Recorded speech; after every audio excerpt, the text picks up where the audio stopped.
Time के बाद लगता है कि हमें दीक्षा कुछ लेनी चाहिए, है ना, लेनी चाहिए नहीं लेनी चाहिए। देखिए एक बात आप हमेशा ध्यान रखिएगा कि आज आप इस मोह के बंधन को ना तोड़िए और ज्ञान की तरफ आइए।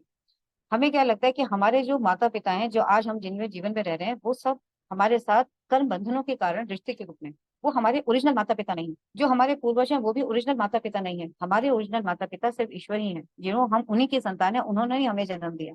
तो आज हमें बहुत सौभाग्यशाली महसूस करना चाहिए कि हमें इस जन्म के अंदर बाबा माँ मिले, हमें दरबार मिला, जो हमें फिर से हमें बिल्कुल प्योर जीवन बनाकर, हमें सात्विक पथ पे लाकर, खुद स्वयं से जोड़कर हमें शक्तिशाली बना रहे हैं। क्योंकि आज हम यदि सोचें कि पुराने जमाने में सतयुग द्वापर त्रेता कलयुग के अंदर हम यदि देखें, तो तब तो ऋषि मुनि में तपस्या साधना करते थे। आज हम तो ज्ञान से ही दूर होते जा रहे हैं, ईश्वर के ऊपर ही संदेह करने लगे हैं। तो आज हमारी अंदर की जो आंतरिक स्थिति है, उसके अंदर हमें सशक्त होने के लिए क्या करना है? हमें सशक्त होने के लिए पवित्र ऊर्जा के स्रोत से जुड़ना है। तो दीक्षा का महत्व यही है कि जब आप दीक्षा लेते हैं तो आपका एनर्जी पाथ चेंज होता है। मतलब आपका डीएनए, जैसे कहते हैं कि गुरुदेव डीएनए चेंज हो गया, एनर्जी पाथ को आप ऐसे समझ सकते हो कि आपका जो डीएनए वो आपका आकाशिक रिकॉर्ड है ना। यदि आपने अपने पूर्वजों को बुक नहीं किया, तो आप पूर्वज आपके जहां जहां जिस जिस योनि में, जहां जहां जिस जिस लोक में भटक रहे होंगे, आप ये समझ लो कि आपका एनर्जी ना टोटली स्कैटर्ड है, वो अलग अलग जगह पे कनेक्टेड है। जब आपने उनको मुक्त कर दिया, तो वो एक मुक्त होने के बाद वो अब एक प्रॉपर चैनल में जाएंगे। मतलब उनको यदि 84 लाख योनियों में जाना है तो वो वहां जाएंगे, यदि उन्हें मुक्त होकर रीबर्थ लेना है तो भी वो आगे जाएंगे। तो इसलिए क्या है कि इन सब से बंधने के लिए हर जीवन का अपना एक अलग कार्मिक अकाउंट है और उसकी अपनी एक अलग यूनिक यात्रा है। तो इसलिए मंत्र दीक्षा बहुत जरूरी है।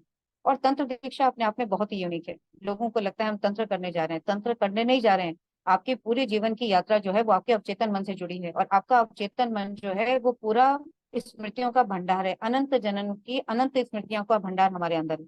और जब तक हमारे ये कर्म बंधन और कर्म भोग के बीज हमारे कारण शरीर से डिलीट नहीं होंगे, तब तक हम कभी मोक्ष की कामना नहीं कर सकते।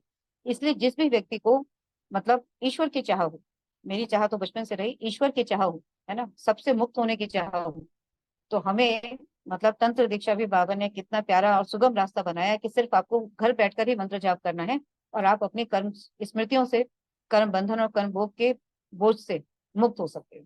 तो सोचो कि पहले कभी कितने सालों तक ऋषि मुनि तपस्या करते थे। मुझे कलयुग का एक एडवांटेज भी लगता है ये, कि यहाँ पर चीजें भगवान की तरफ से सिंपल रूप में दी जाती हैं, क्योंकि उन्हें पता है कि उनके बच्चे इतना ही कर सकते हैं, और वो सुगम रास्ता हमारे लिए खोलते हैं ताकि हम ईश्वर से ज्यादा कनेक्ट हो सकें।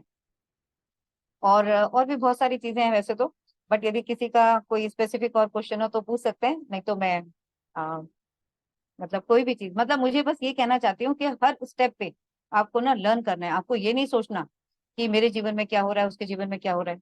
बहुत सारी घटनाओं के पीछे ना बहुत सारे कारण होते हैं, हम उस कारण को नहीं जानते। मैं यदि अपना कहूँ तो मुझे ये लगता है कि मतलब मैं कभी ईश्वर से कुछ मांगती नहीं, मैंने सदा ईश्वर से ईश्वर को मांगा, क्योंकि मुझे क्या पता कि जीवन में जो कुछ भी आज हो रहा है उसके पीछे कारण क्या है। यदि हम उन्हें अपने माता पिता के स्वरूप में देखते हैं तो उन्हें पता है हमारे लिए बेस्ट क्या है। तो हम उनको अपना समर्पण कर दें कि जो आप हमें देंगे, और जीवन में जो भी आए उसके लिए कभी कोई इतनी चिंता करने की जरूरत नहीं है। हमारे अंदर मिसकंसेप्शन है, हमें क्या लगता है कि हम अपनी कामनाओं की झोली ना भगवान के द्वार पे लेके जाते हैं, ये भी मिल जाए, ये भी मिल जाए, ये भी मिल जाए। वो पूरी होने लगती है तो हम ये सोचने लगते हैं कि भगवान की बड़ी कृपा हो रही है। वो पूरी नहीं होती तो हम सोचते हैं भगवान की कृपा नहीं है। ऐसा बिल्कुल भी नहीं है ना। ईश्वर मतलब मुझे ऐसा लगता है कि इच्छा जो है ना वो आपके दोबारा बार बार जन्म लेने का कारण है। तो हम यदि इच्छा मात्रम अविद्या बन जाए, मतलब इच्छाओं से परे चले जाएं, तब हम ईश्वर की प्राप्ति की ओर जा सकते हैं। इसलिए जीवन में जो कुछ भी हो रहा हो, और कभी भी याद रखना, बहुत सारे लोग जब परेशानियों से घिरे होते हैं, कि विषाद जब आपको जीवन में मिले ना, उसके पीछे भी ईश्वर की कृपा छुपी होती है। कि विषाद ही है आपका जो मोह भंग करता है, जो आपको जब तक आपको इस जीवन में कुछ ना कुछ मिलता रहेगा ना, तब तक आप इसको, आप में कहीं ना कहीं आप एक कहते हैं ना विकृत आनंद में आप फंसे रहेंगे, किसी भी रूप में मिले तो आप उसके अंदर फंसे रहेंगे। यदि आपको विषाद मिल रहा हो ना, तो भी आपको विचलित नहीं होना है। तो भी आपको ये सोचना है कि ईश्वर आपका मोह भंग करके अपनी ओर आपको मोड़ रहा है। इसलिए गीता के अंदर कहा गया है कि दुखिया भी मुझे बहुत प्यार, मतलब प्यार करता है, क्योंकि वो मुझे हर समय भजता है। लेकिन ज्ञान से आप यदि धीरे धीरे आप चीजों को समझते चले जाओगे तो आपका जीवन सहज होता जाएगा। ठीक है, बाकी जो भी प्रश्न हो आप पूछ सकते हैं। एक क्वेश्चन मैं सबसे पहले पूछूंगा दीदी। ये डीएनए जो पाथ है, जी बाबा जरूर। बोलते हैं कि इनका डीएनए ब्रेक करके नया डीएनए बना दिया जाए, या हमारे परिवार में 5 सदस्य है, एक हमारे जो दरबार के जो नियम है उनको पालन नहीं कर रहे हैं, तो 4 लोग अपना अलग डीएनए बना ले। तो ये डीएनए अलग ब्रेक करना ये कैसे पॉसिबल है? देखिए, साइंस की भाषा में जो हम डीएनए देखते हैं ना, वो डीएनए पॉलीन्यूक्लियोटाइड चेन। ठीक है। हम यदि जो भी थोड़ा सा साइंस को बिलोंग करते होंगे वो दो चीजें देखते होंगे, एक है जीनोटाइप, एक है फिनोटाइप। जीनोटाइप मतलब कि जैसे हमारा जो फिजिकल अपीयरेंस है, हमारा बोलना चालना, यदि हम एक चार परिवार के लोगों को खड़ा कर दें तो हम उनके अंदर भी सिमिलैरिटी देखते हैं, मतलब कहीं ना कहीं कहेंगे हाँ ये एक परिवार के लोग होंगे, तो इसका मतलब वहां पर वो जीनोटाइप है। कुछ आपकी आदतें, कोई कहेगा आप दादा की, आपके दादा भी ऐसे बोलते थे, वो आपका फिनोटिपिक कैरेक्टर है। ठीक है।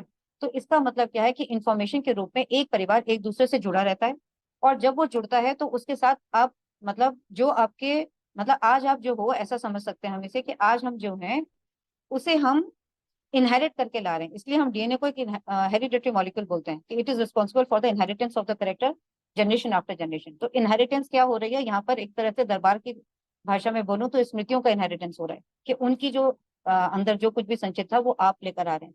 तो हमें हर चीज में मतलब थैंकफुल होना है। अब आई बात डीएनए ब्रेक की और डीएनए को जोड़ने की। देखिए क्या है कि हम एक तो परिवार से जुड़े हुए हैं आपस में, तो हमारा ये डीएनए परिवार के डीएनए के साथ ही जुड़ा हुआ है, मतलब उसी ऊर्जा पथ में, उसी कुल में। क्योंकि आज जो परिवार है वो आज का जन्म नहीं है। मैंने क्या कहा कि परिवार के लोग वो लोग हैं जिनके साथ हमने अनंत जन्म बिताए थे, है ना। तो हम कहीं ना कहीं जिस कुल में, गोत्र में आते हैं, ये भी एक पूरी साइंस होगी कि हम इसके साथ जुड़े रहते हैं। और हम बीच बीच में जहाँ जहाँ और जुड़ जाते हैं वहां एनर्जी पाथ को तोड़ दिया। मतलब आप समझ सकते हो कि जैसे मान लीजिए कि एक एनर्जी की बीइंग है, और वो मेरे, मतलब जितने भी परिवार के लोग हैं उसके साथ हम इंटरकनेक्टेड हैं। जैसे कभी आपने देखा होगा कि कोई बच्चा जब आता है, तो आज हम यदि साइंस में देखें कि ये बच्चा किसका है, तो हम क्या करेंगे, डीएनए फिंगरप्रिंटिंग की तरफ जाएंगे, माता और पिता का डीएनए लेंगे और उसके साथ हम सिमिलैरिटी मैच करेंगे और हम बताएंगे कि हाँ ये बच्चा इसी का है। हम यदि सूक्ष्म दृष्टि से इसी को देखें तो गुरुदेव क्या कहते हैं कि जो बच्चे की, मतलब जो नाभि होती है, यहाँ से माता और पिता दो के अंदर से जो रेस निकल रही है, यदि वो बच्चे की नाभि में मिल रही है, तो इसका मतलब वो बच्चा उन्हीं का है। तो यहाँ पर भी है, यहाँ पर डायग्नोसिस की जरूरत नहीं है, को तोड़ना तोड़ना क्या है कि एनर्जी के फॉर्म में आपने उसको तोड़ दिया। जी। मतलब आप, जैसे एनर्जी की रेस के साथ आप यदि पूरा परिवार जुड़ा हुआ है तो आपने उसको तोड़ दिया और आपने उसको एक या तो अलग बना दिया। अलग बात है कि मतलब हम ये कह सकते हैं, हम एनर्जी कोटिंग की तरह समझ सकते हैं हम इसको, है ना। जैसे आप बाबा के डीएनए से जुड़े, जब आपने दीक्षा ली तो आपने एनर्जी के सोर्स को चेंज कर दिया। तो जब एनर्जी का सोर्स चेंज हुआ तो उससे क्या चेंज हो गया, आपका आकाशिक रिकॉर्ड चेंज हो गया, है ना।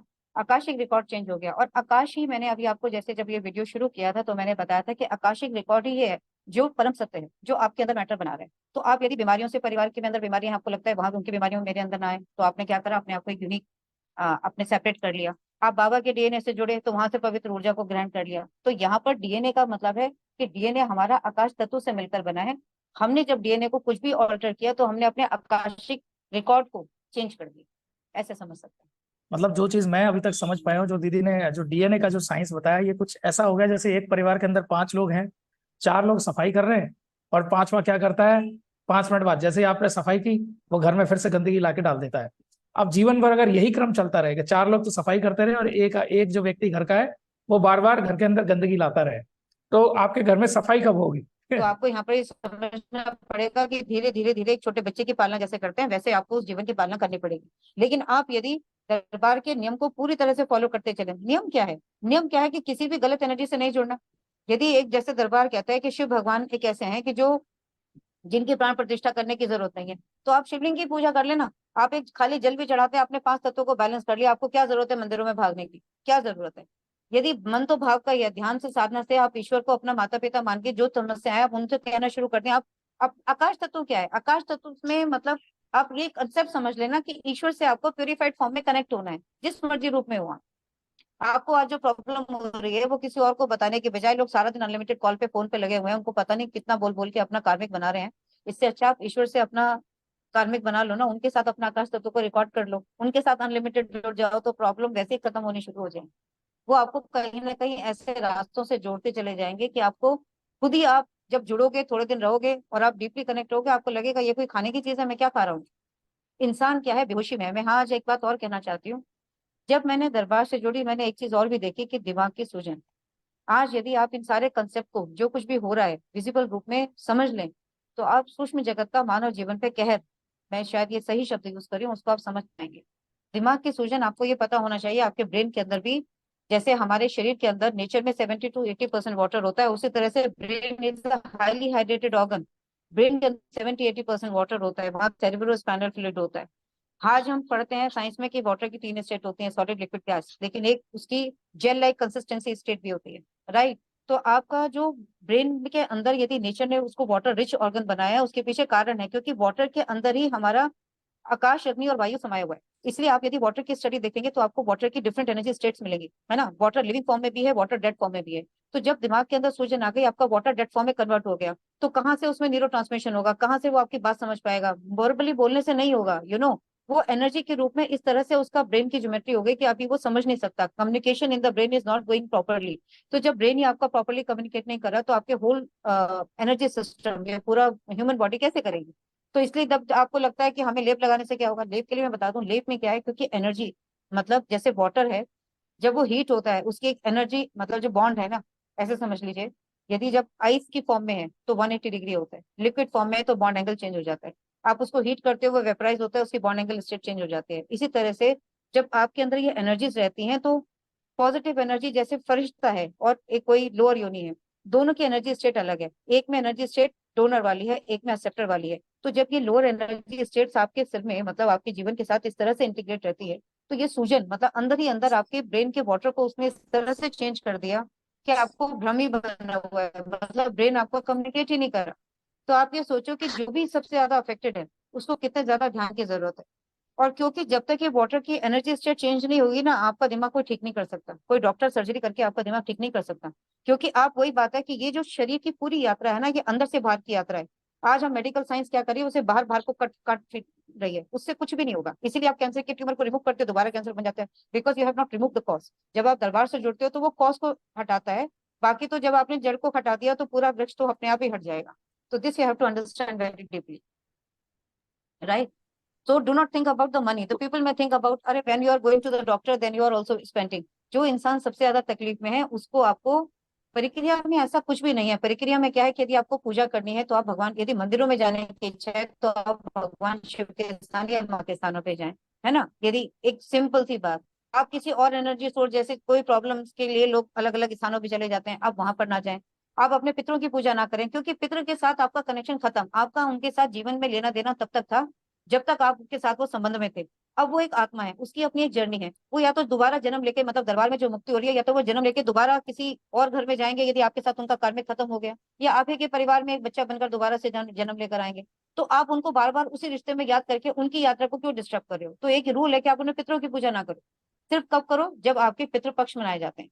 वो है, उसके पीछे भी कोई कारण होगा कि हम पितृपक्षों में क्यों मनाते हैं, है ना।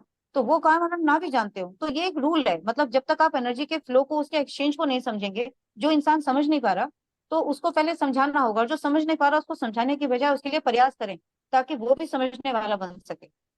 और जब आप, दूसरी बात कि हमें दीक्षा भी जरूर लेनी चाहिए। दीक्षा भी चिकित्सा का ही एक पार्ट है, कि एक बार तो आप रिमूव हो गए, लेकिन उसके बाद भी आपके अंदर जो कुछ भी और संचित रह गया, वो आप मंत्र दीक्षा जब आप लेते हैं तो आप बाबा के डीएनए से जुड़ते हैं। बाबा एक पूरे सात्विक एनर्जी का सोर्स है।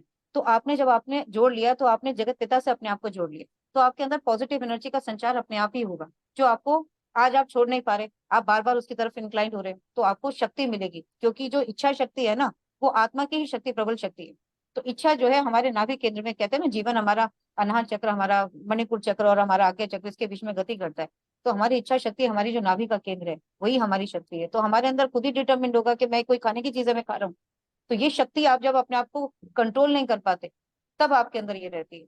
और जब आप तंत्र दीक्षा लेंगे तो ये जो स्मृतियों का भंडार है, ये आपके परमानेंटली डिलीट होंगी, परमानेंटली डिलीट होंगी। जी और सूरज। मैंने आपको समझाया, जो सबसे ज्यादा अफेक्टेड है, लोग यही तो प्रॉब्लम करते हैं, उनको लग रहा है बस एक हवन कर दिया। अरे आपको क्या लगता है आपके अनंत जन्मों के कर्म एक हवन करने से खत्म हो जाएंगे? आज आपके साथ XYZ जो भी परेशानी है, ठीक है, जो भी परेशानी है उसके पीछे कोई कारण है, ठीक है, उसके पीछे कोई कारण है। आज चाहे कोई भी फिजिकल एलिमेंट है, बल्कि बल्कि मैं एक बात और बताना चाहूंगी इसी माध्यम से, कि जैसे बहुत सारे फैमिलीज में जो फिजिकली हैंडीकैप्ड हो जाते हैं बच्चे, है ना, बचपन से ही जन्म लेते हैं, इसके पीछे भी दो कारण है। देखिए क्या होता है कि आज आपने यदि इसी जन्म में, मैं एक बात और कहना चाहती हूँ, इसी जन्म में यदि आपने क्लीन नहीं किया, तो जो भी आपने ये रिकॉर्डिंग डिजीज के रूप में भी अपने अंदर ले रखी है ना, इसको आप नेक्स्ट जन्म में कैरी फॉरवर्ड करोगे। तो आज इसीलिए डिजीज एडवांस होती जा रही है। जो बच्चे आज पहले से ही हैंडीकैप्ड हो रहे हैं, बहुत ज्यादा प्रॉब्लम्स हो रही हैं, वो क्या थे? जैसे हम कहीं भी जगह को गए, दरबार क्या कहता है, किसी भी जगह पे ना जाओ, प्राण प्रतिष्ठा नहीं है। तो प्राण प्रतिष्ठा में वहां पर प्राण किसके हैं? वहां पर लोअर यूनिट्स की जितने भी जीवन है वो आपको दिखाई नहीं दे रहे। आप वहां गए, आपने पूजा करी, वो जीवन आप में प्रवेश कर जाएगा। और मान लीजिए कि आपने वहां जाके मन्नत और मांग ली कि आपके यहाँ कोई बच्चा नहीं था, आपने मन्नत मांग ली, तो जहाँ पे जैसे जीवनों का समूह है वैसा ही जीवन आपके यहाँ जन्म लेकर आएगा। तो वहां पर आत्मा ही किस रूप में आई, एक दानव के रूप में आई। बच्चा बचपन से ही हैंडीकैप्ट है। अब कोई हैंडीकैप्ट आ जाए दरबार में, वो सोचे मैंने हवन कर लिया, मैं आज ही दौड़ने लग जाऊं, वो नहीं हो सकता, है ना, उसको ये समझना पड़ेगा। लेकिन भगवान ने इस दुनिया में इरिवर्सिबल कुछ भी नहीं बनाया। जो भी चीज है टोटली रिवर्सिबल है, क्योंकि यदि रिवर्सिबल ना होती तो मानव जीवन में आने के बाद हमारी मोक्ष तक की यात्रा कभी ना होती, है ना। मोक्ष का मतलब है कि हर एक कर्म बंधन से, हर चीज से हम अपने आप को मुक्त कर सकते हैं। इसलिए उस व्यक्ति को नियम फॉलो करने का मैं सबसे सही बात ये मानती हूँ कि दरबार की पूरी प्रक्रिया करने के बाद एनर्जी एक्सचेंज को अच्छे से समझना चाहिए। उसके लिए पूरा प्रयास, यदि वो कह रहे हैं कि आपको लेप करना चाहिए, आपको वो भी करना चाहिए। मंत्र दीक्षा से आपको अपने डीएनए को प्योर करना चाहिए, मतलब अपने आकाशिक रिकॉर्ड को एक प्योर सोर्स के साथ जोड़ना चाहिए। और तंत्र दीक्षा का अर्थ तंत्र करना नहीं है, तंत्र दीक्षा का अर्थ है कि जो अवचेतन मन में स्मृतियों का भंडार है हम इसको परमानेंटली डिलीट करें। जब हम इन स्मृतियों से डिलीट होंगे, बीमारी की स्मृति खत्म, स्मृति मतलब information which is encoded with in an individual in its Akashic record. So Akashic record is a main thing. जब तक वो आकाशिक रिकॉर्ड से नहीं जाएगी, वो मैटर से नहीं जा सकती। सेल में आपको जो कुछ दिख रहा है, फिजिकल ऑर्गन में जो दिख रहा है, वो मैटर के अंदर इंटीग्रेट हो गया, राइट। तो वो इंटीग्रेशन तभी दूर होगा जब आप उसको नलीफाई करेंगे from the root cause. Definitely. क्या होता है, हमें जब कोई बिल्कुल। बच्चा होता है हमें उसको हाथ पकड़ के लाना होता है, तो आप पहले उनके लिए वनडे करें ताकि उनके पास ही उनकी ऊर्जा रहे, फिर उनको लेप भी लगाएं, है ना। लेप से उनका जैसे नाभि पे करेंगे तो नाभि पे सर्कुलेशन होगा, ब्रेन पे सर्कुलेशन अच्छा होगा। फिर आप मंत्र दीक्षा के लिए जाएं, फिर आप उनको तंत्र दीक्षा के लिए भी ले जाएं, है ना।